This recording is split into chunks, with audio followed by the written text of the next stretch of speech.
Hi, and welcome to Teacher Tips for High School. This is how I organized my IEPs and 504s. So I created a full list. I would have the student, I would have the case manager, what class they were in, and what grade they were in. Then for each class, if there were IEPs and 504s, they would each have their own section. So again, I would repeat the student, the case manager, and then the two specific things that were very important were extra time and if they were reduced. This student didn't have extra time, but they had chunking assignments, something specific in their IEP that they need in order for them to digest information. So for 504s, this student, it was the top 3 or 4 things that they needed. So I would have each class, and then eventually, after the first 2-3 weeks, I would be able to know this kind of in the back of my mind. But this was a really good reference point when I was getting to know the kids.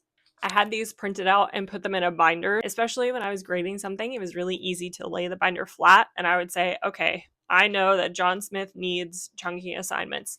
Did I do that thing? Were they able to accomplish that task because of how I approached that?